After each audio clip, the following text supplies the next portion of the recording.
Jenny, wait! Jenny! Jenny, please. Don't throw away all the wonderful years we spent together. We can make this work. No. Whoa. Who the hell are you? I'm her husband. And who the hell are you? I'm the one who's been keeping your ex-wife's... Hi, actually. I was working overtime. I was taking multiple jobs. I took out several loans, all for you. You wanted designer bags. You wanted a brand new car. You wanted a big fancy house. You wanted, well, everything. And I was giving it to you. All the while you were sleeping with some other guy. I think somebody needs to be taught some manners. Yeah? I'll end you. I wouldn't recommend doing that unless you want to add to the legal case you're an aggressive, unstable psychopath who attacks innocent people. I can't believe that I've been living with such a monster all this time. Surprise, surprise. I thought you loved me, Jenny. Why do you need to take our son away from me? You don't even consider him to be our son. Just let me take care of him. I love him. And give up my alimony? No, sir. I'm going to squeeze every penny out of you. Do you know how hard it is to be a single mom raising a child in this big, expensive world? You ruined this marriage, and now I will ruin your entire life. You can't do this. Bye, loser. Andrew cursed the day they did the DNA test. They were both surprised by the blood results of his so-called son, but he loved him immensely. He couldn't help wondering where his actual son really was. Shortly after Andrew's wife ran out on him, his life fell apart. Jenny took everything from him: the car, the house, all the money. Even his job was at risk due to all the lawsuits. Broke and desperate, Andrew was hanging onto life by a thread.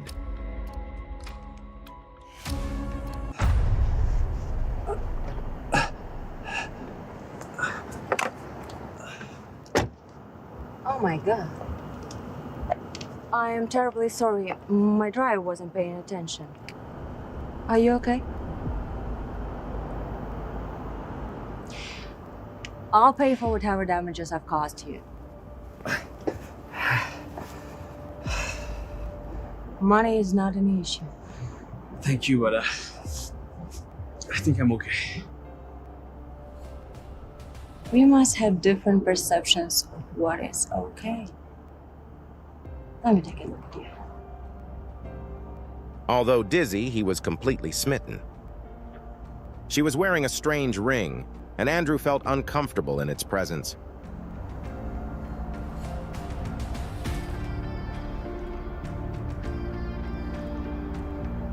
So what's your name? Andrew Johnson. All right, Andrew Johnson.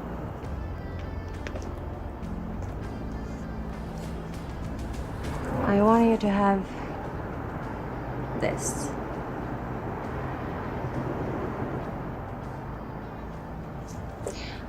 I know the best doctors in the city, so just give me a call and I can have them check you as soon as you need. This can be a lifeline, so don't hesitate to call me. I'm very late for a meeting, sorry. Call me, Andrew. The Browns were one of the richest families in the city, and Carolyn was the sole heir of their vast fortune. Although only 27 years old, she was the CEO of Brown Enterprises and one of the most eligible bachelorettes in the city.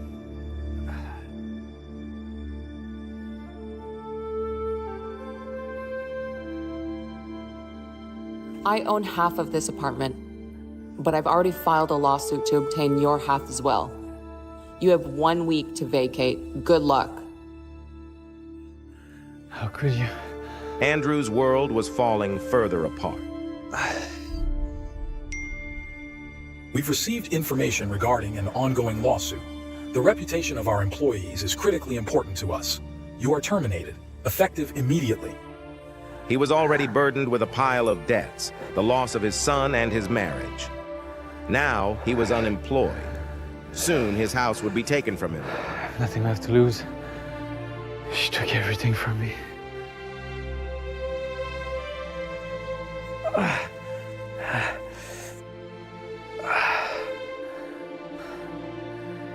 Andrew didn't know what to do. He didn't have relatives or friends who could help him. The only thing to do was to call Carolyn.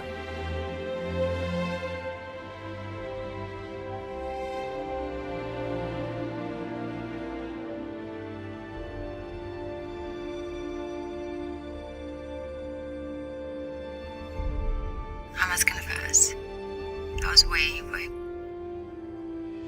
What is it, Andrew? Do you need a checkup?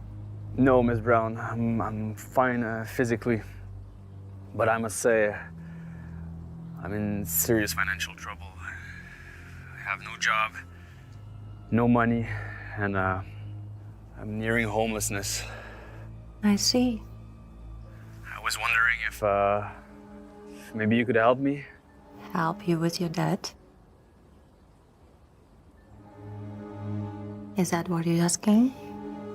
If yes, then you know that I can clear it all in one phone call. That won't be necessary. I'm only asking for a job, maybe at your company.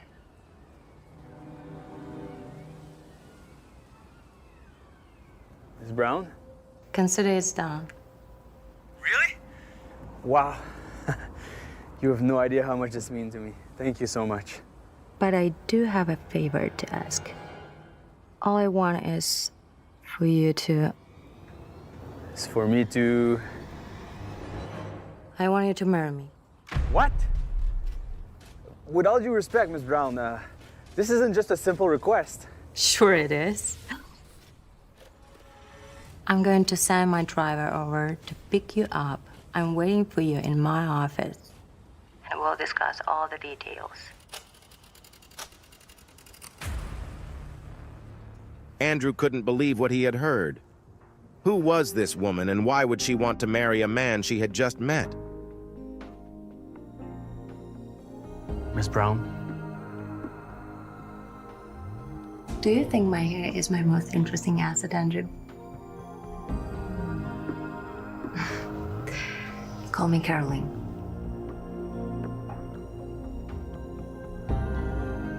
You're not a client. My apologies. I didn't mean to... It's okay to look, Andrew. I took pride in my appearance. Please take a sip.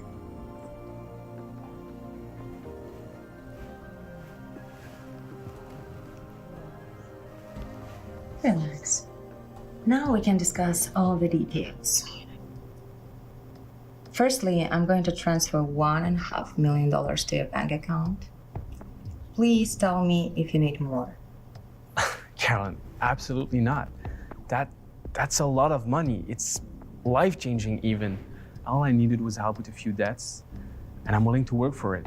Is there a problem with me to give my fiancé a mere $1.5 million? Look, I genuinely don't understand what's happening here, but just to be clear, I'm not going to sue you for the collision or anything, okay? I know. That's why I like you. But do you like me this much? Carolyn, isn't marrying me kind of out of the blue?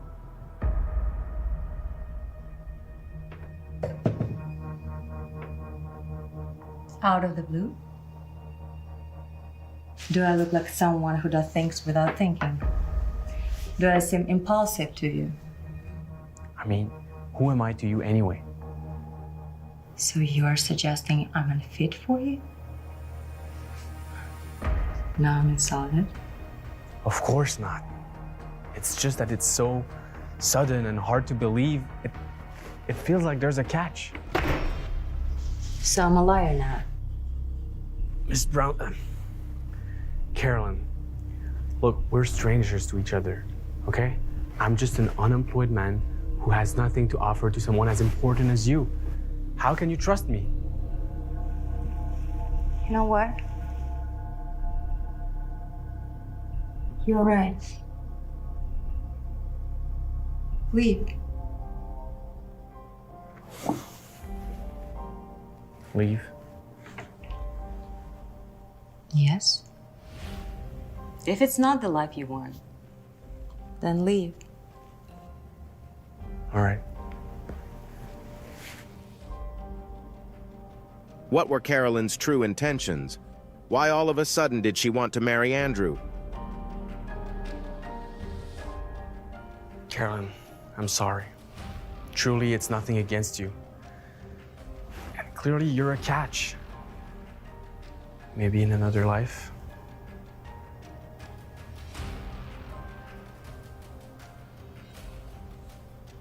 Andrew didn't know yet that he had fallen into a trap from which he couldn't escape.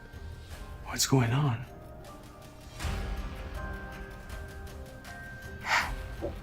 Because no one had ever refused Carolyn. Wow. You're different, Andrew. And I like it about you. Who am I to you? Yeah. The heart wants what it wants.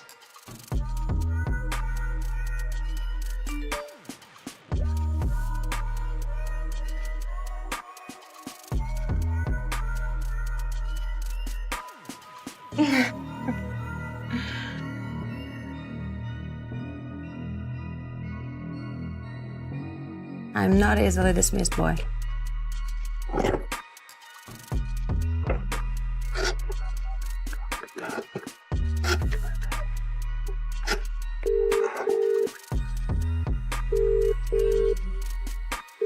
Yes, ma'am. Transfer $1.5 million to the account I gave you earlier. Yeah. Andrew Johnson. Also, contact an event planner and call the tabloids. New York is about to see how well the Browns can throw an engagement party. And who's getting engaged, ma'am? Myself, Carolyn Brown, and Andrew Johnson.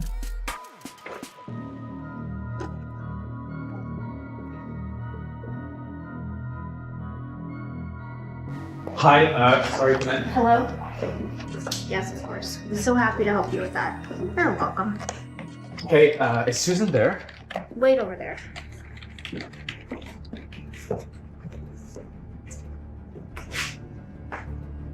Daughter of Brown family says she has finally found a partner whose identity remains unknown. She's already found a replacement. That was fast.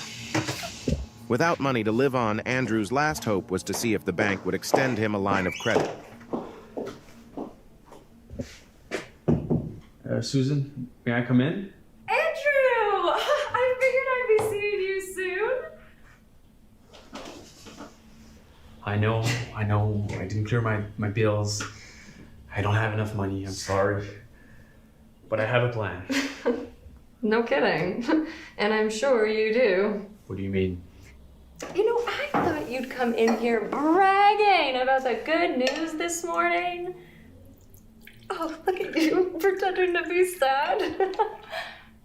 Oh, you're gonna go full method on me, aren't you?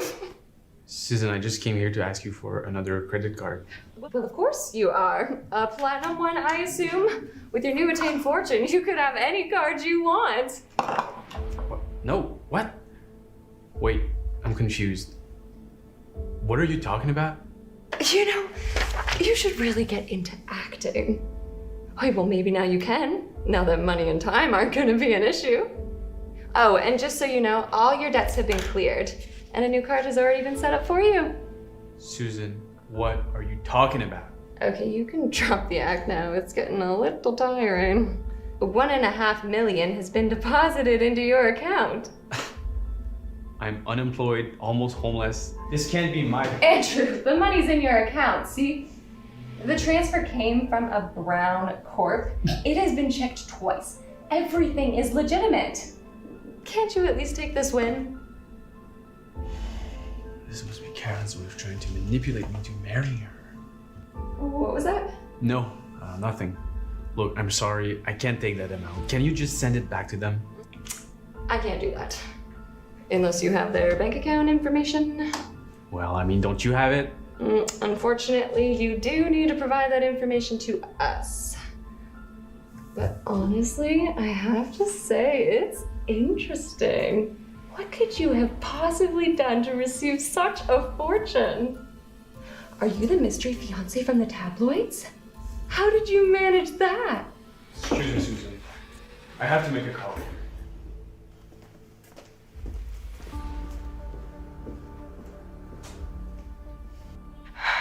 Andrew. Carolyn, what the hell is going on? I told you I don't want this money, and I can't marry you. Andrew, is that you? Please help. Enough! I won't be manipulated like this. Not again! Andrew, please. Carolyn, what's going on? Is everything okay? The ring, it's burning. You got the fire, please. Carolyn? Hello? Will Andrew make it in time? What was the mystery around the ring? Was she really in danger? Or was it all a ruse? Andrew looks at his palms, feeling the tingling sensation spread from the top of his fingers to his wrist. Carolyn's not feeling well, and now I have this? He shakes his head in disbelief. I don't know why, but I have a feeling this is because of that ring. If it hurts her, it hurts me too. Andrew? Are you still there? Yeah, I'm here. Are you all right? Not particularly. I can't get this ring off. Oh God. He hears her hiss in pain. What is it? The blackness on the ring it's spreading to my hands. I need you to come here and quickly help me figure this out. Despite the burning sensation getting worse, Andrew can't help but dismiss it. This is too weird, but if Carolyn says so, it's probably best for me to listen. All right, I'll be there. Thank you, Andrew. I knew you'd come through for me. Sure. He hangs up, jogging to his electric bike. Her office building is as impressive as ever, but Andrew barely notices. He presses the elevator button frantically, trying to get rid of the discomfort in his hands and arms. The hallway feels twice as long as Andrew runs down it. He knocks on the door, but it swings open. Carolyn? The room is dark and seemingly empty. Here, in a dark corner, Andrew sees something shift. Carolyn is curled into a ball, her arm extended, the ring as far away from the rest of her body as possible. Oh my God, Carolyn. He runs over. Are you? I mean, I know you're not all right, but what happened? How did this spread so fast? How? Andrew, don't worry. Her voice is weak. Thank you for coming. Of course. I can't believe how much you care about me already. We've been in each other's lives for such a short time, and yet she smiles. It's a good quality to have in a fiancé. Fiancé? Right, yes. I just got freaked out. Andrew shrugs. Fiancé has nothing to do with it. Oh, okay. She drops the subject. The silence that follows is heavy and awkward. So, how do you think this happened? Andrew says. Could be a lot of reasons. Great, that narrows it down. I mean, the fortune teller was really vague. Fortune teller? Did I not tell you? Carolyn, I don't know anything about you, much less anything about that ring you have. Right. Of course. So, was this a real psychic, or did you have your fortune teller read at the boardwalk or something? Andrew, don't be ridiculous. A woman like me would never go to the boardwalk. My outfit alone would be enough to buy the whole thing. Right. How could I forget? Andrew teases. Billionaire heiress, too good for the peasants and their beach vacations. I never said that. You're changing the subject. I went to a real fortune teller. The only kind there is. She sits up slowly. She told me that once I met the person who made this ring glow, I would unlock a whole world that was waiting for me. I know this ring had value due to it being a family heirloom, but beyond the monetary value, I had no idea there could be anything else. She said it acts as a lock, like the other people would be the key to helping me gain whatever that other world might be. I have no idea what it is, or even if it's real or not. It could be one big metaphor. I've looked at it from too many angles to count. She looks at her blackened hand. The whole point. What I'm trying to say is that you're the key. Whoever you are, whatever the reason, it's you. She looks at him, and her eyes are filled with certainty. Andrew blinks. Huh? He frowns, confused. Sorry, I'm still wrapping my head around all of this. That's a lot to get at once. That, on top of everything that's happened with my house. His voice drops, almost talking to himself. What was that? Oh, it's just, I've had a crazy few days. I get dumped and engaged in the span of a few hours.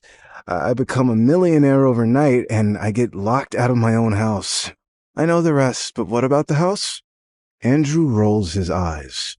It's almost too petty to say. No, say it. Carolyn's tone is gentle. Do you mean you don't have a place to stay? My ex changed the locks. Andrew scoffs. Not even a day after we split. Probably sent her mom to do it. I get there, hoping to have some time to pack up and leave, but no. All my stuff is in a bag in the trash, and all I have now is whatever I can carry on my bike.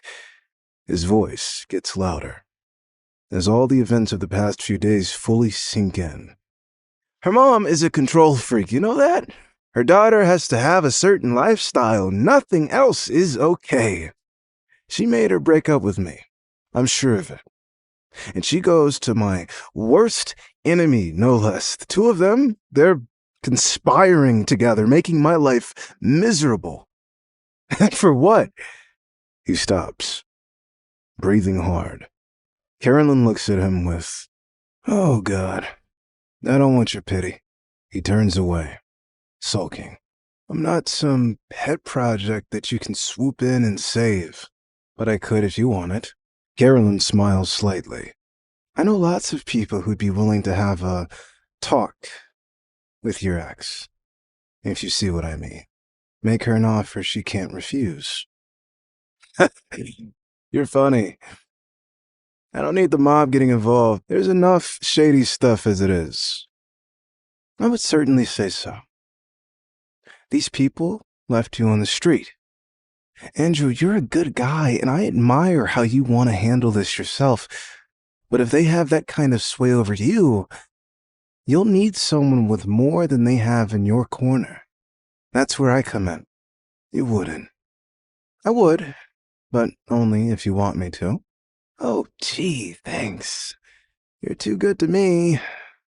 Ordering a hit on my ex? Andrew mutters. We're about to be married, aren't we? Why shouldn't I be good to you? In sickness and in health, right? I guess so. She makes a good point. I know this protectiveness is only because of the ring, but it's nice to feel cared for. She might be a good wife after all. So, where can we find these people? Andrew looks at her hand.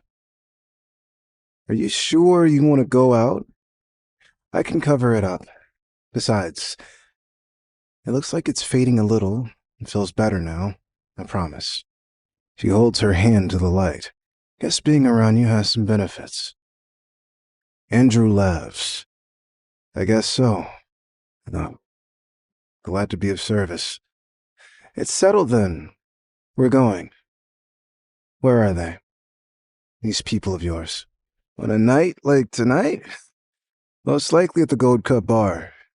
It's this really swanky place. Super overpriced. I go there all the time. Of course you would. Right, of course. I frequent their jazz nights. I never took you for a jazz person. There's a lot you don't know about me. You said it yourself. That I did. I always feel a little out of my element at the Gold Cup, so no worries. You've got me now. I'll make sure this is all handled properly. The Gold Cup bar is packed to the brim. People flock to the dance floor, lights flashing everywhere. The beat of the music so loud you can feel it in the walls. The clink of wine glasses and the bellows of laughter are everywhere. And everyone is comfortable despite the noise. There are particularly raucous voices coming from one booth in particular. A toast to James! Hear, hear. The booth cheers. Please, please, you're too kind. James sits in the center of it all, raising a glass. To all of you, and to the whole bar. A round for everyone, on me. The bar erupts in shouts and cheers. Carolyn and Andrew enter in the middle of this, unnoticed by everyone. Andrew, seeing James surrounded and adored, scowls. He's got half the city around him in that booth. And Jane, too. Jenny sits at James's right side, her skin glowing in the dim bar lighting. She looks beautiful. You're really just the best, he hears her say. To pay for everyone's tab like that, it's so generous. Oh, it's no issue at all, babe. I've got more than enough to pay for it. Hell, I could pay multiple rounds. Oh, thanks, James. A woman hiccups from the corner of the booth. I know I could go for another. Same here. Jokes a man, putting his arm around her. If your pockets really go that deep, feel free to be a pal, yeah? He raises his glass and drinks deeply. Around him, the other people do the same, starting up yet another toast. James, we're keeping our glasses full. We're sharing the wealth. We're not hiding all this way in a private room. The booth laughs loudly. Jimmy snuggles into his side, looking like a cat who'd caught a particularly large mouse. Oh, stop it, please. You're really too kind. James smiles, encouraging the attention. Well, I have your eyes, though. I have a gift for my girl. The booth oohs and ahs at the revelation. Really? You shouldn't have. Really, James, you shouldn't have. Andrew mutters darkly, watching from across the room. James takes out a stack of instant photos and passes them to Jenny. Here. What's this, babe? Are they? She blushes and giggles. Not for us, James grins, spreading them across the table. Oh my gosh. Jenny squeals. It's Andrew. Andrew looks up, startled at the mention of his name. Carolyn touches his arm. It's fine. This can all be handled. Is that?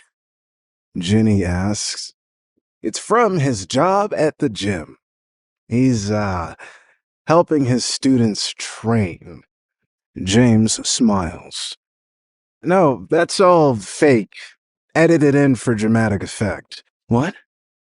Jenny looks confused. Talked with his boss the other day. He got fired. He edited straight from the surveillance cameras. What? Andrew seethes. I have to go over there. No, you don't. Carolyn stops him. Like I said, this can be handled. Yeah, when? Once my reputation is completely destroyed? Not quite. Just let it unfold. Carolyn's expression is firm. This is strategic. I don't trust her, but I have nothing else. Andrew stays in the shadows with Carolyn. With this, you can just frame him for cheating. Get back your assets in no time. He hears James say, You're welcome. Jenny kisses him on the cheek. This is perfect. Thank you so much. Ugh. They're celebrating like she just got a ring or something. This is disgusting. How could they do this to me? Next to him, Andrew sees Carolyn's face shift. She steps away from him. Carolyn, where are you? Wait here. She smooths her hair, adjusts her dress, and strides toward the booth. As she walks over, the booth and the whole bar falls silent. Whispers emerge from the crowd. Is that Carolyn Richardson? James, is it? She says. And Jenny? She smiles hollowly at the pair, her expression all business. It's good to finally meet you. James went a little pale. Miss Richardson, it's an honor. The bar is buzzing with conversation. What could Carolyn Richardson have to do with this man? She came all the way here just for James? He's great, sure, but no match for her. James's mind races. She had announced an engagement already, but never said who the groom was. Maybe her family is rich enough that they still do those arranged marriages? Jenny, said. He flings her hand away from him and extends it to shake Carolyn's. Jenny glowers. Carolyn looks at him, a curious smile on her face. Pleasure. She lets James shake her hand. I'm delighted you stopped by, but I'm sorry. James looks sheepish. I think you have the wrong table. I beg your pardon. Carolyn tilts her head. Jenny hisses. That's Carolyn Richardson. What are you doing? Just wait, I'm being polite. James says through his teeth. If you want to speak to me, miss, there's a private room over there. I'm sure we can have a more effective conversation there. The guys around him give him jeers and elbow jabs. Would you join me? He moves to stand. I'll have to decline. I just want to have a chat. Are you sure? I mean, this is quite a big group. I'm not sure we'd want to have all of them involved. What exactly do you think they'd be getting involved in? Well, I mean, James tries for a laugh. You know, your engagement, as it were. The people around the table frown. James, what are you saying, man? You're making us look bad. Do you even know what she does? Carolyn watches the scene with a look of amusement. These people are nothing like Andrew. At least he knows what kind of man he is. These guys are falling all over themselves. Either they're putting themselves down or telling me that I have to submit to them. Absolutely ridiculous. Her eyes land on Jenny, then move to the pictures still spread over the table. A moment of complete silence falls over the bar as the crowds looking on follow her gaze. Everyone holds their breath. Wow. Andrew? Are those you? Andrew freezes. The bar turns as a collective to look at him. What? Huh? Those are some fairly... She crooks a finger. Can you come here? Andrew slides across the floor. I have never wanted to melt into the ground more. Oh my God, there are so many people here. This is the worst night of my life. He nearly faints when he looks at the pictures. Carolyn, I promise it isn't what it looks like. James and Jenny snicker.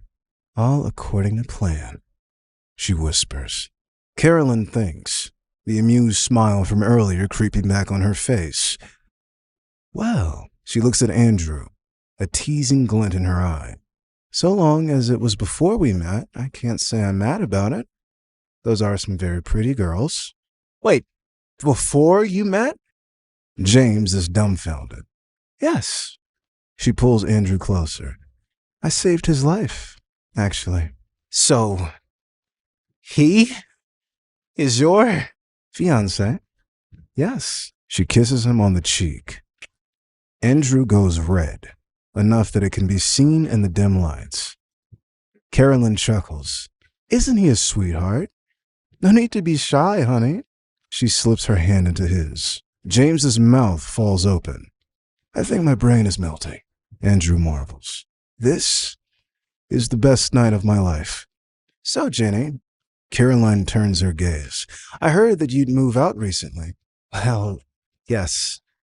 Jenny looks at James, her eyes screaming for some way to salvage the situation. Seeing that help would not come, she continues. I wanted someone who could provide for me, as sweet as I'm sure Andrew is. He just wasn't up to par. Her arm wraps around James's bicep, and he smiles tightly. And you left him all alone at your old house with no key? That wasn't very nice of you. Certainly not in good form. Carolyn looks down her nose. Not in good form. Meaning, it wasn't proper or polite. You should know that, don't you think? Jenny scoffs. Not really. Carolyn proceeds to think.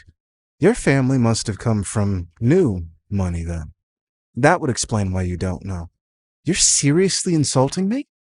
Jenny says, her voice becoming shrill. No, not at all. I'm trying to educate you. I'm very big in proper form, Jenny. No, I'm sure you are. Jenny sneers. Picking up someone like Andrew, I'm sure he'll really check your form. Again, it doesn't mean that at all. Carolyn shakes her head, her carefully curled hair bouncing slightly. And James, Carolyn turns to him. The entire venue is in chaos. The people in the booth scatter, scuttling to the sidelines. Safe, they whip out their phones. Andrew can hear snatches of the gossip, the rumors they're starting. Hey guys, I'm in the craziest bar fight. You won't believe what's going down on the Gold Cup. Andrew rolls his eyes. People will do anything for views. He steps away, wanting to fade into the shadows. I'll just let Carolyn handle this. She started it, and I trust her to finish it. Jenny goes to help up James. Baby? She shrieks. You. She glares at Carolyn. James pushes Jenny away. I'm fine. Don't help. But babe, don't give me that. I'm embarrassed enough as it is. He looks up at Carolyn. I mean no disrespect. Sure you don't. Carolyn looks down at him, coldly, methodically rotating the ruby ring on her hand. It glints in the light. Just because you're Richardson doesn't mean you can hit people unprovoked. Carolyn slowly leans down to James's level, her voice a hiss. Let me make this perfectly clear. I can do that simply because I'm a Richardson. You really don't know what I do you? She looks at the crowd, who cower away as she turns her head. They all do, and they're afraid because of it. I've heard all the rumors. Mob family, underground crime ring, I know all of that. I'm just smart enough to not believe it. Not all of it. Andrew notices Carolyn looking down at her ring once more. Is it glowing? What is it with this ring? Carolyn raises her gaze to James. Maybe you should believe it. Maybe you should believe every single dark rumor you've heard about me and my family. Because, and I can guarantee this, what we really do is far, far worse than the rumors. James goes pale. No. Please. Is James really begging? Oh, this is great. Andrew smiles smugly. Man, it's nice to have someone like this on my side. I could get used to this. Then it's settled, Carolyn states, straightening. Stand up. James wobbles, but manages to get to his feet, only to wither under Carolyn's piercing gaze. I don't want to see your face here again. I would say in the entire city, but someone's got to keep this place running. She turns to Andrew. Darling, it's handled. Andrew nods, struck speechless. Carolyn turns on her heel, strides over to Andrew, and whisks him out of the bar. James, sitting on the edge of the booth, seethes in rage. She can't just go off on someone because she's in a bad mood. If I hit someone every time I got my feelings hurt, I'd go to jail. Being some kind of mafia princess doesn't excuse her from that. Jenny sits beside him, holding a wet napkin to his forehead. I know, hon. There must be something else behind this. I can't even fight back. She could come after me or you or anyone I know. Even if I called my mom and dad, they'd have to stay quiet if she gave them a reason. Ginny nods. I know, it's scary. She dabs his forehead. But we're together. We can figure out another way to get back at Andrew. And at Carolyn. She smiles faintly. The eavesdroppers around them suck in a breath. Ginny can be optimistic all she wants, but there's really no getting past the Richardson family. The chatter in the bar picks up, and people move away from the scene to resume their nights out. James grits his teeth. No one's going to ask how I am? I will. Ginny pipes up. If I don't take care of you, then I'm not a very good girlfriend, am I? Even if you did push me away in front of the whole bar, she mutters. What was that? Nothing. How are you feeling, baby? James pushes Ginny away forcefully enough that she has to catch her breath before falling over. What was that for? Just get out. James growls. After you just asked for help? No. James erupts. I would have never come to this bar tonight, but you suggested it. Said we should celebrate after getting rid of Andrew, but no. I had to get by Carolyn Richardson. And whose fault was that? Not mine, that's for sure. Are you insane? That's a reason, and that has nothing to do with me. Well, I didn't say anything that could have made her do that. Oh my God, you are insane. You're with me. You shouldn't even be thinking like that. But it's Carolyn Richardson, babe. What about a hall pass? Hall pass, Ginny shrieks. As stupid as he is, Andrew would never think of pulling that kind of with me. I'm leaving. Fine. I don't want to see you anymore. Ginny storms out of the bar. Ginny holds a bottle of wine, drinking from the bottle as she talks on the phone. I can't believe that just happened. Just because he gets beat up by a girl, he thinks he can take it out on me? No way. Right? That's crazy. I can't believe it. I mean, Tom told me even his family didn't want to help him anymore. And I was like, oh my gosh, no way. But I totally believe it now. Thanks, Quinn. That's so... His family's leaving him alone like that. That could be why he was so sensitive. Girl, leave him. He doesn't deserve you. But I can't. From what it sounds like, you already broke up. Quinn. As always, you're my voice of reason. That's what being your roommate for 3 years gets you. Quinn laughs. Listen, just go back with Andrew. Apologize, and he'll totally take you back. He's at that level of desperation. You want me to apologize to him? Absolutely not. He's like not even rich. He has no right to be with me. Whoever said that? Quinn laughs. If he's with Carolyn Richardson, he definitely has money. Jenny's friend Quinn whispers excitedly into the phone. I hear he's a millionaire now. Jenny's eyes grow wide. No way. Way. You think he was lying about it? Hiding the money from me? I never would have dumped him if I knew he had that saved. I know. I wouldn't put it past him. He's always been... She pauses. I know how to get your money back. It's really yours anyway. If he was hiding it while you were dating, it technically belongs to you. How? Those photos you told me about. Ginny gasps. You're a genius. Yeah? Ginny can hear her smile over the phone. Not only can you get the money, but you'll get the rest of the house too. Just trust me. First,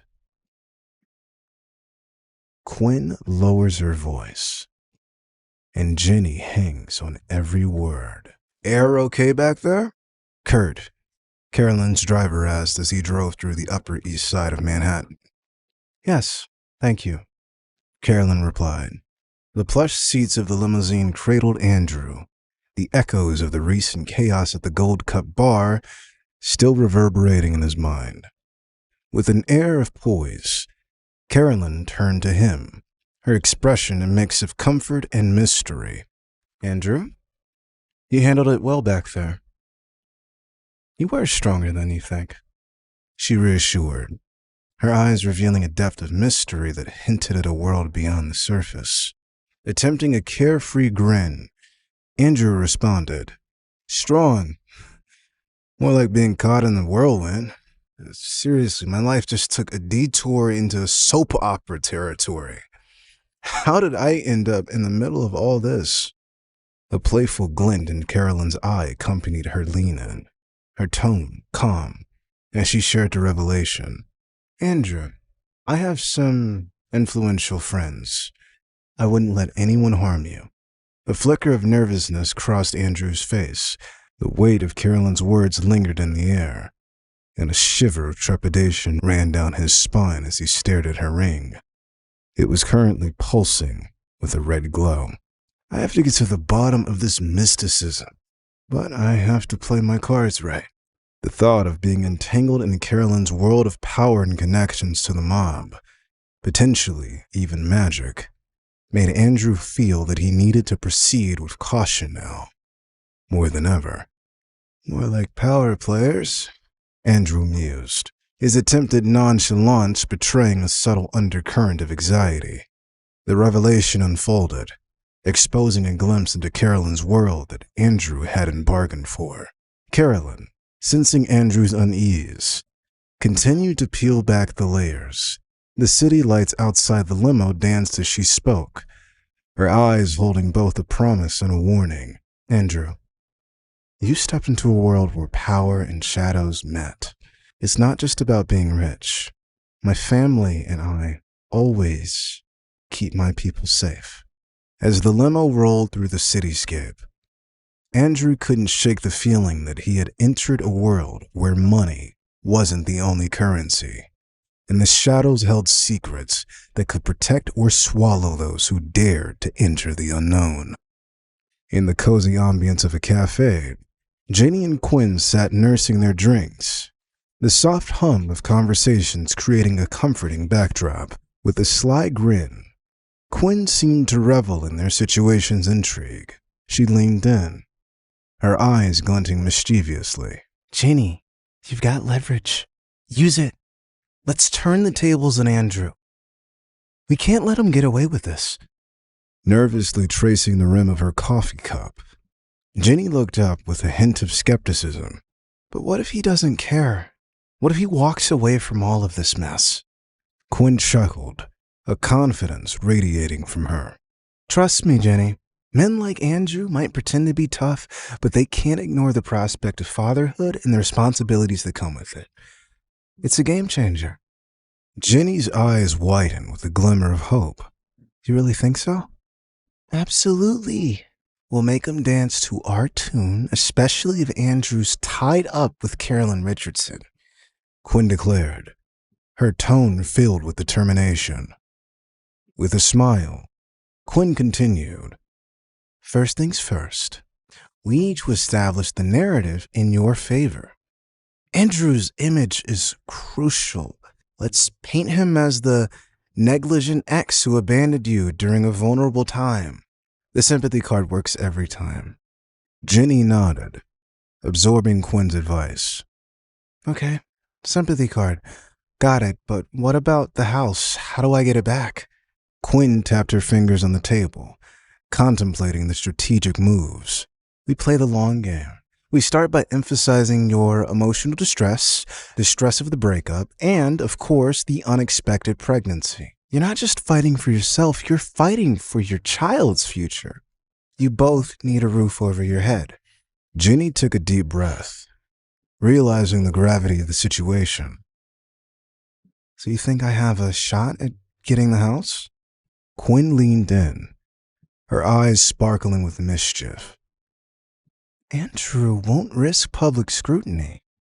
We create a scenario where him keeping the house is seen as an act of cruelty, a wealthy man leaving a pregnant woman homeless. We play on public sympathy, and trust me, the pressure will mount. He'll feel compelled to give in. Jenny, feeling a newfound sense of empowerment, nodded.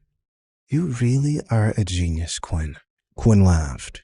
Just playing the game, friend. Now, let's get to work. We have an image to reshape and a house to win back. The limousine glided to a halt at the opulent entrance of the Plaza Hotel.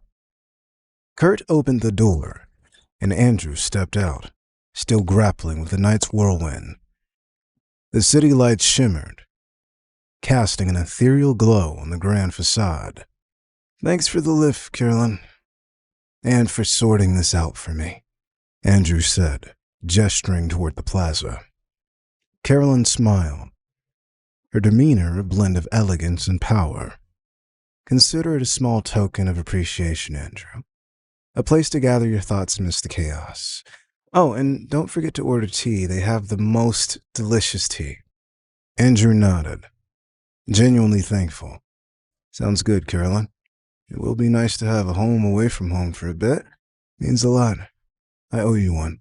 With a gracious nod, Carolyn acknowledged, beginning to close her window.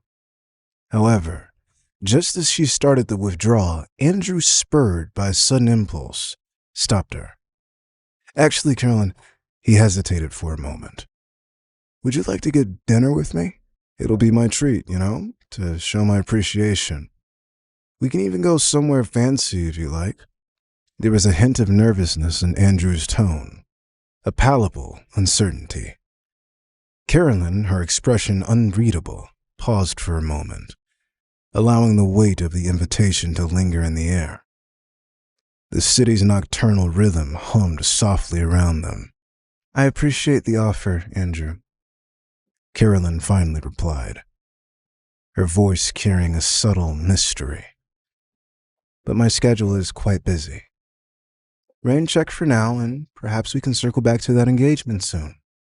"Oh, yeah, the engagement. I had nearly forgotten about that," Andrew thought. "Rain check it is. Have a good night." As Carolyn's window glided shut, the limousine pulled away, leaving Andrew standing in front of the Plaza Hotel, surrounded by the vibrant pulse of the city. "Well, what's one more rejection?" Andrew thought as he made his way up the steps of the lavish hotel. The next day, Andrew woke up in his luxury suite at the Plaza Hotel with a plan. "Today, I'm getting a job," he said to himself in the bathroom mirror. Andrew, fueled by determination, stepped into the brisk morning air outside the Plaza Hotel, ready to embark on a quest for employment. He strolled down the bustling New York streets, the city waking up around him. His first stop was Iron Pulse Gym, a renowned establishment with gleaming windows showcasing sculpted bodies working out. Andrew, sporting a freshly pressed suit, walked in, trying to exude an air of confidence. The receptionist glanced up from her desk, eyeing Andrew with curiosity and skepticism. "Hi there. I'm Andrew Mason. I'm looking for a job," he said, flashing what he hoped was a charming smile. The receptionist, unimpressed, handed him an application form. "Fill this out and we'll get back to you if there's an opening." Andrew, undeterred, took the form and found a corner to sit and complete it. As he scribbled down his credentials, he couldn't shake the sense that the paper in his hand symbolized more than just a job application. It was a ticket back to stability, a chance to rebuild. Once finished, he handed the form back to the receptionist, who barely acknowledged him. Determined to explore all options, Andrew set his sights on the next gym on his list, Vitality Fitness. Vitality Fitness boasted a sleek, modern interior, attracting fitness enthusiasts of all ages. Andrew approached the front desk with a renewed sense of optimism. "Hi, I'm Andrew Mason. I'm interested in joining your team," he declared, hoping the confidence in his voice would overshadow the unease beneath. The manager, a no-nonsense woman with a clipboard in hand, eyed him critically. "We're not hiring right now. Try again next time." Undeterred, Andrew moved on to Core Fit, a smaller but thriving gym known for its personalized approach. He spoke to a trainer, highlighting his passion for fitness and willingness to learn. The trainer, recognizing Andrew's sincerity, offered, "We don't have a position open right now, but leave your contact information. We might have something in the future." As the day progressed, Andrew repeated this routine at several gyms across the city. With each attempt, he felt the weight of rejection, but refused to let it crush his spirit. His last stop was Flex Elite Gym, a place known for taking chances on aspiring trainers. Andrew walked in, the scent of sweat and determination hanging in the air. The owner, Roger, a muscular figure with a friendly demeanor, greeted him. "Andrew, right? What brings you here?" Roger asked, eyeing him with a genuine interest. "I'm looking for a job. I'm passionate about fitness, and I believe I can contribute here," Andrew explained, his earnestness shining through. Roger, sensing Andrew's determination, smiled. "We don't have a full-time position, but how about an internship? You can prove yourself, and who knows, it might lead to something more." Grateful for the opportunity, Andrew accepted, but when he walked out the gym, he was stunned to see Jenny. "What are you doing here, Jenny?" he asked, trying to keep his tone composed. Jenny took a hesitant step forward, her eyes pleading for understanding. I heard you were looking for a job, so I figured you'd be checking out the local gyms, and I just wanted to see how you were doing." Andrew crossed his arms, a defensive stance. "Yeah, I'm trying to get back on my feet. What's it to you?" Her eyes softened, regret washing over her features. "Andrew, I know I messed up.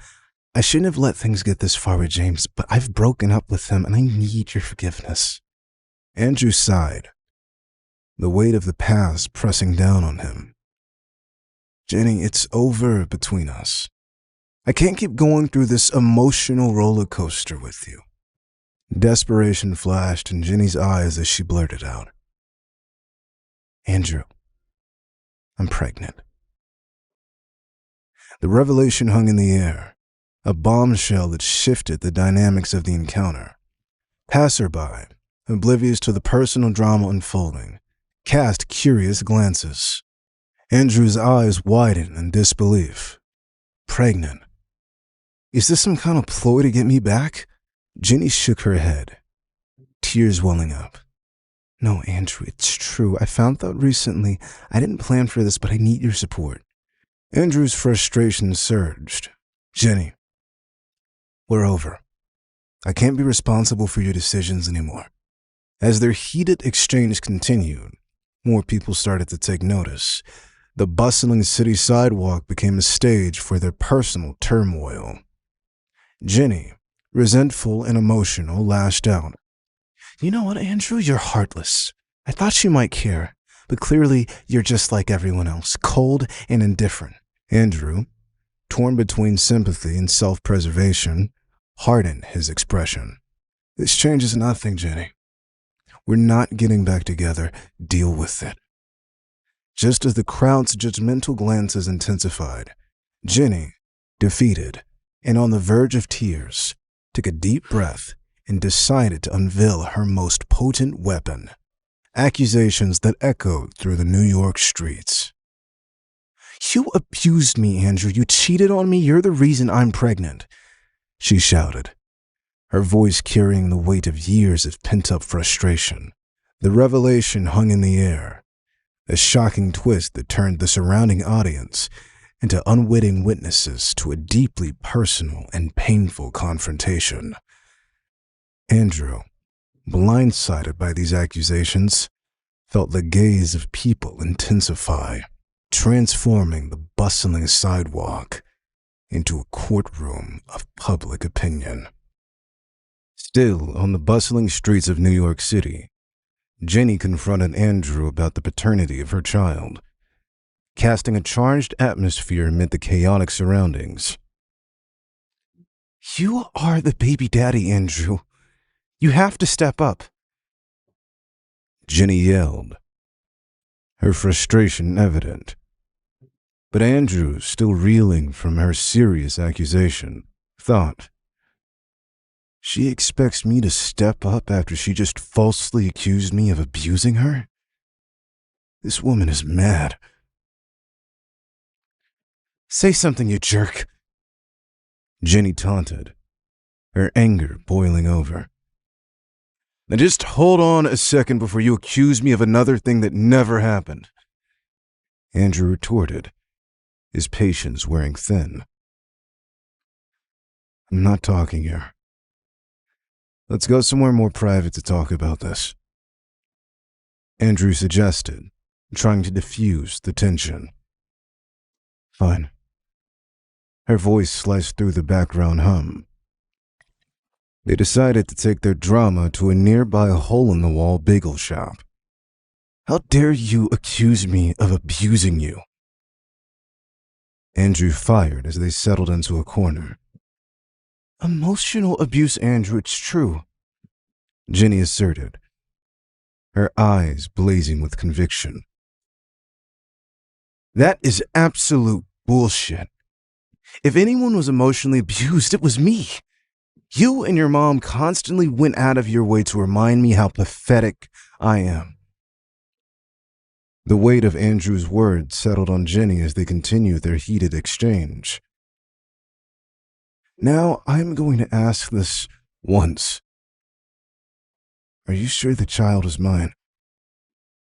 Andrew asked with hesitation, the tension palpable. Of course it's yours. What do you think I am? Jenny shot back, her offense palpable. Okay, fine. Just settle down. I'll, of course, help. It's terrible timing. I'm not so sure of that, being that you're mysteriously all of a sudden buddy-buddy with the lady who owns half of New York City. That sentiment sat with Andrew until something dawned on him. Is this just a ploy to get money? The house? Of course not, Andrew. Jenny defended, her sincerity evident. I demand a paternity test, Andrew declared, determined to get to the bottom of the truth. Jenny squirmed, but eventually relented. Okay, fine. The tension between them lingered as the bagel shop buzzed with the sounds of their tumultuous confrontation. Following the tense encounter with Jenny, Andrew found himself wandering the streets of New York, his thoughts in turmoil. He needed guidance, someone who could offer insight into the chaotic mess that his life had become. In his quest for answers, he decided to seek out Carolyn Richardson, the mysterious and influential figure whose presence had recently entered his life. Andrew arrived at Carolyn's upscale penthouse, the contrast to the chaotic streets below stark. As he entered, Carolyn greeted him with a calm smile, as if she had been expecting him. Andrew, what a pleasant surprise, Carolyn said, her voice carrying a hint of warmth that seemed to ease the tension within him. I need your advice, Carolyn. Everything is falling apart, and I don't know what to do. Andrew admitted, desperation in his eyes. Carolyn gestured for him to sit, and as he did, she regarded him with an intensity that hinted at a deeper understanding of his predicament. Tell me, Andrew, what troubles your heart? There's more to this than meets the eye, and I can sense it. As Andrew poured out the details of his tumultuous relationship with Jenny and the looming uncertainty of impending fatherhood, Carolyn listened attentively. When he finished, she leaned forward, her eyes gleaming with a knowing glint. My dear Andrew, life is a game of strategy, and sometimes the pieces move in unexpected ways. Carolyn mused, her words carrying an enigmatic weight. Carolyn, I don't know what to believe anymore. Jenny, the accusations, the sudden twist in my life. The complexities of human relationships and the twists of destiny. Carolyn interrupted, a mysterious smile playing on her lips. You're in the middle of a power play, Andrew. One that extends beyond the ordinary. Don't sweat the paternity test. Easier said than done, Andrew thought. There are forces at play beyond our comprehension. Sometimes all it takes is a shift in perspective to reveal the hidden truths. Andrew looked at her, puzzled by the cryptic nature of her words. What do you mean, Carolyn? Can you help me make sense of all of this? Carolyn's gaze held a hint of something otherworldly. Power is not always about physical strength. It's about understanding the game, anticipating moves, and sometimes tapping into the unforeseen forces around us. I've dealt with situations far more complex than yours, and trust me, there's always a way to turn the tide in your favor. Andrew's eyes widened, a mixture of surprise and intrigue on his face. What are you suggesting, Carolyn? She leaned in, her voice dropping to a whisper. There are things in this world that defy explanation, Andrew. Seek the answers within yourself, and you may discover a strength you never knew existed.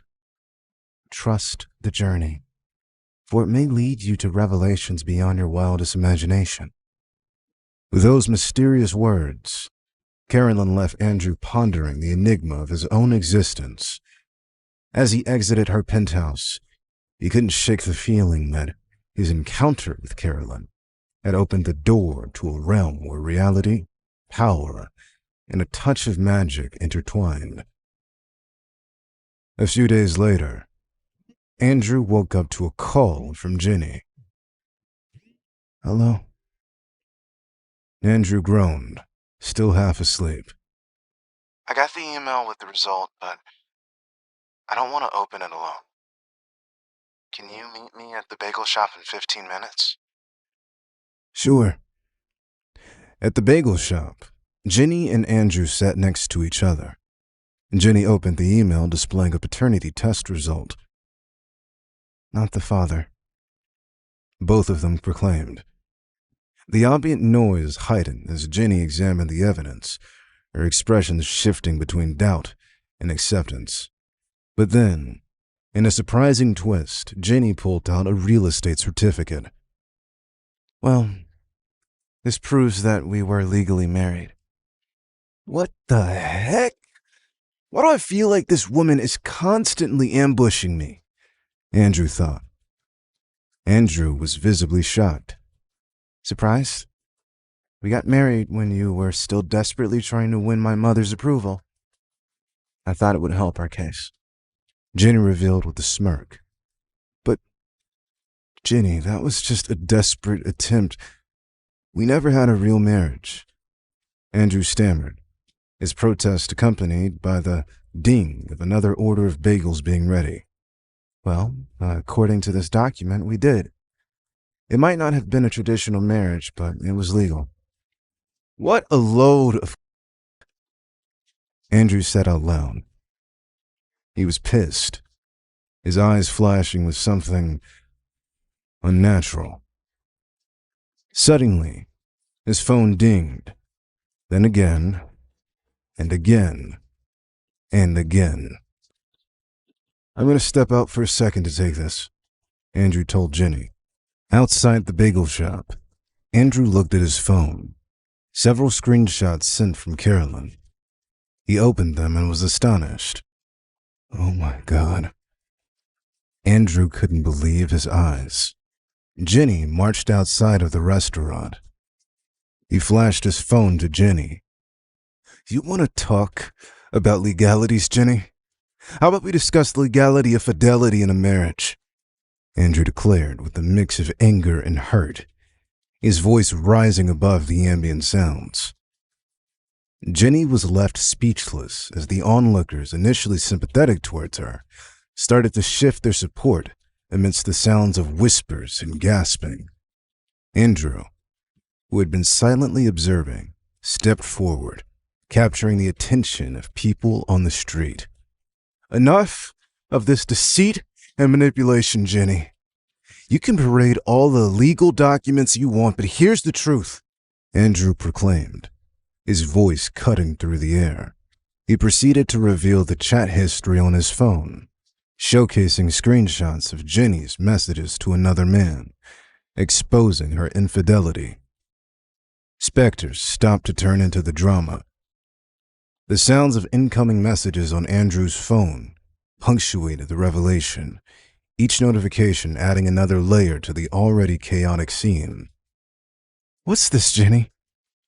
Your secret conversations, your lies? Is this the foundation of our so-called legal marriage? Andre's words echoed, leaving Jenny in a state of shock and the onlookers in a mix of disbelief and judgment. A crowd formed as they absorbed the shocking turn of events, and murmurs and whispers intensified. The sympathy that was once extended towards Jenny started to wane, replaced by a growing sense of support for Andrew. The revelation of infidelity had shifted the tide, turning the public sidewalk into an unexpected arena of judgment. I trusted you, Jenny. I tried to salvage what we had, but you played me for a fool. Now everyone sees the truth, Andrew declared, his gaze firmed as he faced not only Jenny, but also the judgmental eyes of the bystanders. You. How dare you? Trying to accuse an innocent man. You should be ashamed, lady. As the crowd processed the newfound information, the dynamics between Jenny and Andrew underwent a profound transformation, leaving both of them standing in the eye of the storm they had unwittingly created. The Plaza Hotel lobby buzzed with the energy of guests coming and going, the luxurious setting a stark contrast to the drama that had unfolded on the streets of New York. Quinn Young, Jenny's friend and confidant, briskly entered the lobby, her eyes scanning the area until they settled on Andrew, who was seated near a grand fountain. Quinn approached Andrew with a composed yet determined demeanor. Andrew, we need to talk, she declared, taking a seat across from him. Andrew, still reeling from the recent revelations and the public confrontation with Jenny, looked at Quinn with a mix of weariness and curiosity. What do you want, Quinn? I want to resolve this mess, for Jenny's sake and yours, Quinn replied, her tone measured. Andrew raising an eyebrow. Resolving it? After what I just found out about Jenny's betrayal? Quinn sighed. Look, emotions are running high and I understand that, but airing all this in public isn't helping anyone. You've made your point, now let's find a way to clean up the aftermath. Andrew leaned back, crossing his arms. Clean up? You mean like sweeping Jenny's infidelity under the rug? Quinn met his gaze squarely. No one benefits from a public scandal. Jenny's actions were a mistake and she knows it. But exposing her like this won't do any good for you or her. What's done is done, Quinn. I'm not in the mood for negotiations, Andrew replied, a hint of bitterness in his voice. Quinn leaned forward, her expression sincere. Andrew, we're all human. We make mistakes. Jenny wants to make amends. She's pregnant. She's willing to admit fault, but she can't move forward with this hanging over her head. Andrew scoffed. Amends. She was ready to pin a child on me and use a fake marriage certificate. What kind of amends are we talking about here? Quinn sighed again. I know it's messy, but deleting those chat records would be a step towards healing. She's willing to go through counseling, and she understands the gravity of her actions. But we need your cooperation to salvage what's left of the situation. Andrew shook his head. I don't owe her anything, especially not after what she put me through. Andrew, please. This isn't just about her, it's about the child, about finding a way to coexist peacefully for the sake of the baby, Quinn implored. Andrew's expression hardened. The baby is a separate issue. I'll do what's necessary for the child, but I won't pretend everything is fine between us. Quinn nodded, acknowledging the difficult situation, Fair enough. Let's focus on damage control for now. Delete the chat records, agree to a civil co-parenting arrangement, and we can avoid dragging this through the courts. Andrew considered her words, his mind wrestling with the chaos that had become. The fountain at the Plaza Hotel lobby cast a gentle murmur, its waters creating a tranquil backdrop to the charged emotions that lingered in the air. Andrew, seeking solace in the serene ambience, took a moment of contemplation, the echoes of recent revelations still ringing in his mind. He sighed, a heavy breath that carried the weight of the decisions he was about to make. Pulling out his phone, Andrew navigated to the chat records, his fingers hesitating over the delete button. Fine. I'll consider deleting the records, but I'm not making any rash decision. And this doesn't mean everything is forgiven or forgotten, he declared, his voice firm yet laced with the weariness of a man caught in the storm of his own life. Quinn, seated across from him, nodded in understanding, her expression reflecting a mix of gratitude and empathy. Thank you, Andrew. It's a step in the right direction. I'll make sure Jenny understands this as well. She reassured him, acknowledging the fragile nature of the truce they were attempting to forge.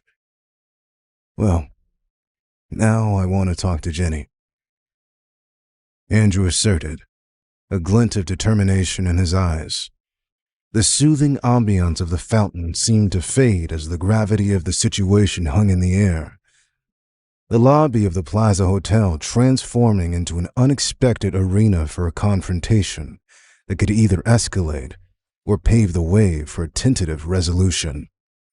Quinn, sensing the need for this pivotal conversation, nodded once more.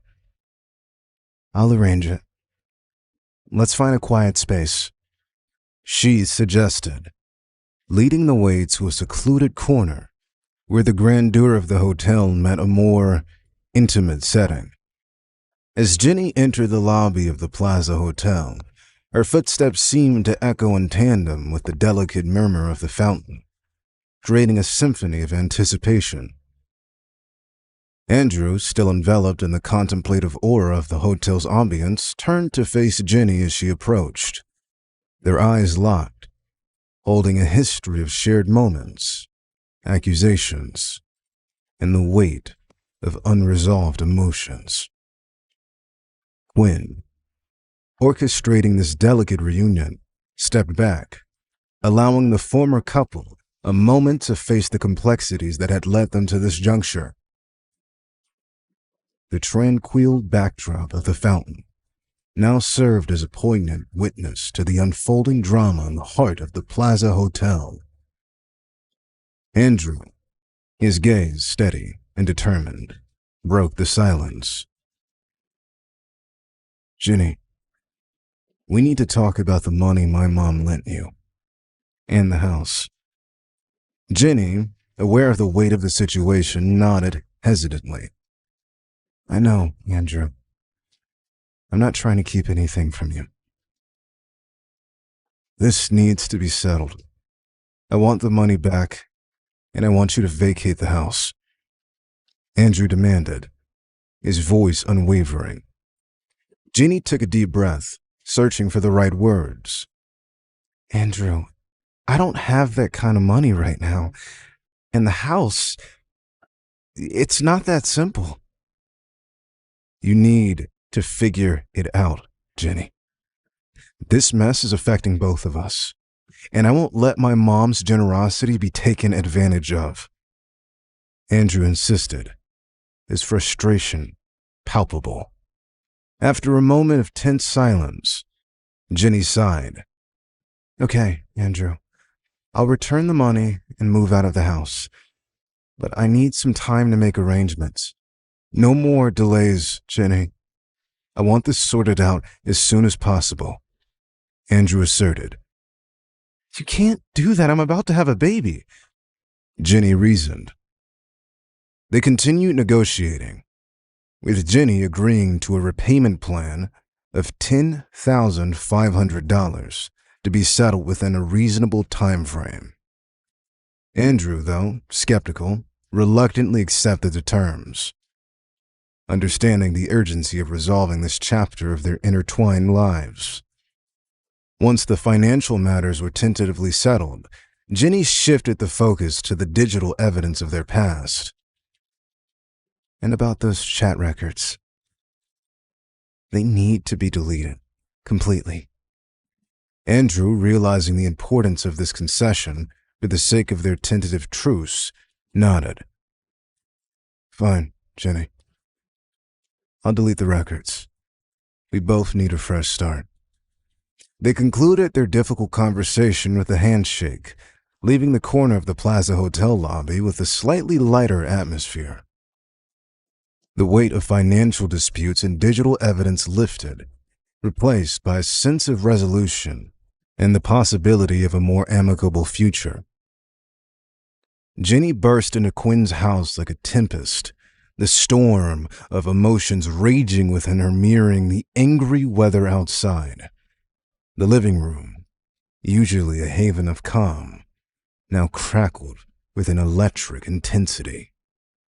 What the hell, Quinn? This was not the plan, Jenny exclaimed, her eyes flashing with a mix of anger and confusion. Quinn, cool as a cucumber, on her comfy sofa, raised an eyebrow, her lips curling into a mysterious smile. Plans change, my dear. It's the spice of life. Spice of life? This isn't a cooking show, Quinn. I'm losing everything, and Andrew is playing hardball, Jenny retorted, pacing like a caged tiger.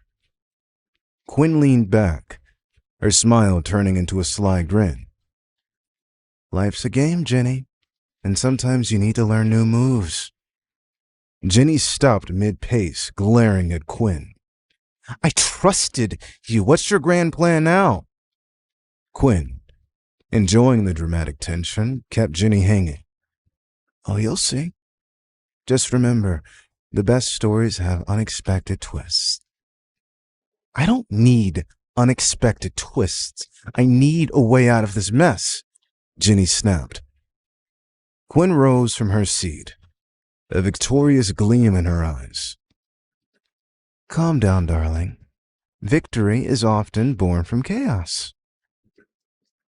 Jenny threw her hands up in frustration. Victory? What victory? I'm practically homeless, and Andrew is treating me like I'm the villain. Quinn strolled over to Jenny, placing a reassuring hand on her shoulder. Life's a stage, and we're all players. But not every actor knows the entire script. Just play your part, and the rest will fall into place. Jenny scowled. This isn't Shakespeare, Quinn. I need real answers. An ominous roll of thunder outside punctuated the drama inside, making the atmosphere even more charged. What about my life? Jenny exclaimed, desperation creeping into her voice. Quinn's eyes twinkled with mischief. Life's greatest stories often start with the unexpected. Just roll with it, Jenny. Trust me. You'll thank me later. Jenny, baffled and annoyed, watched as Quinn sauntered away, her enigmatic smile leaving a trail of unanswered questions. Jenny was left standing in Quinn's living room, a storm of emotions swirling within her, wondering just how chaotic this unexpected plot twist would become. The sun had risen, casting a warm glow through the windows of Quinn's stylish apartment. Jenny and Quinn sat at the dining table, a spread of breakfast items between them, as they embarked on a strategic session to navigate the turbulent waters of Jenny's personal life. Jenny, still grappling with the recent turn of events, spoke up. Quinn, this whole situation is a nightmare. What's the next move? Quinn, sipping her coffee with an air of calm determination, met Ginny's gaze. We control the narrative. We make sure there's no evidence that can incriminate you. Andrew might think he's winning, but we're about to change the game. Ginny, desperate for a glimmer of control, leaned forward. How do we do that? He's already deleted the chat records on his phone. Quinn grinned, a mischievous glint in her eyes. The key is to eliminate any trace of evidence. Andrew might believe he has the upper hand, but we can make sure there's nothing left for him to use against you. As they delved into their breakfast, Quinn outlined the plan. First, we need to ensure there are no copies of the chat records anywhere. No secret backups, cloud storage, or hidden folders. We want a clean slate. Ginny nodded, a sense of determination replacing the initial confusion. Got it. No evidence left behind. Quinn continued. Second, we create a narrative. Paint yourself as the victim. Andrew might have demanded money and the house, but we play the sympathy card. A pregnant woman left in the cold by a heartless ex. The public loves a good drama. Ginny, catching on to the strategy, smirked. So we make Andrew the villain? The heartbreaker? What about the child? Quinn leaned in, her expression serious. This child is your leverage. We make it clear that you're willing to cooperate for the sake of the baby, but Andrew needs to play by your rules. Ginny, realizing the power dynamics at play, felt a surge of confidence. And what if he pushes back? What if he has more evidence? Quinn reassured her. Trust me, Andrew thinks the chat records were the smoking gun. We make him believe he has nothing else. As far as he's concerned, he's won the battle, and we'll use that to our advantage. And they polished off their breakfast. Ginny felt a strange mix of relief and empowerment. Quinn's strategic mind was providing a roadmap out of the chaos. They clinked their coffee mugs together, sealing their pact. We control the narrative, Ginny. And when the time is right, we'll reveal our hand, and Andrew will have no choice but to play by our rules, Quinn declared, a confident smile on her face. Ginny, fueled by a newfound sense of purpose, nodded. Let the game begin. Little did they know, as they plotted and strategized over breakfast, that the storm of their personal drama was far from over, and the unexpected twists in their lives were yet to unfold. Later at the doctor's office for a checkup on the wounds Andrew endured from Carolyn Richardson's driver, Andrew's mind was preoccupied with the recent events of his personal life. As the doctor examined Andrew's health, reviewing charts and asking routine questions, Andrew couldn't help but notice a peculiar trend. His recovery rate, the speed at which his body had healed, had increased dramatically since the last time he underwent a medical checkup. The doctor, looking at the charts with a mix of surprise and intrigue, commented, Andrew, your recovery rate is remarkable. It's almost as if your body is healing at an accelerated pace. Have you made any significant changes to your lifestyle recently? Andrew, reflecting on the past few weeks. Not really. Andrew tried to connect the dots. Could this have anything to do with Carolyn Richardson? She strikes me as some mystic. Could her power go beyond money? The doctor, though, skeptical, acknowledged the change in Andrew's health. Well, whatever it is, it seems to be working. Your body is responding positively. Keep an eye on it, and if there are any unusual developments, let me know. As Andrew left the doctor's office, a mix of curiosity and uncertainty lingered in his mind. Carolyn Richardson's cryptic advice her mysterious aura, and now this unexpected improvement in his physical well-being created a tapestry of questions. Suddenly, his phone rang. Andrew answered. "Hi, Mom." The voice on the other end sounded strained, carrying an undertone of concern. "Andrew, we need to talk. Your father and I just had a rather unexpected visit." Andrew furrowed his brows, the anticipation of what his mother would reveal, adding a layer of tension to the conversation. Unexpected visit? From whom? "Jenny and Quinn." His mother replied, her words weighed down with frustration and disbelief. "They came to our house, Andrew." A chill ran down Andrew's spine, the implications of Jenny and Quinn involving his parents hitting him with a wave of anger. What did they want? "They wanted to involve us in your personal matters, Andrew. To use us as leverage, I suppose." His mother explained, her disappointment evident. "This has gone too far, and we won't stand for it." Andrew's jaw clenched, his free hand forming a tight fist. The audacity of dragging his parents into the turmoil of his relationship fueled the growing anger within him. "I'll handle this, Mom. I won't let them manipulate you or Dad." Please subscribe to the Pocket FM YouTube channel and press the bell icon for instant notification. Check out our channel for more such exciting shows.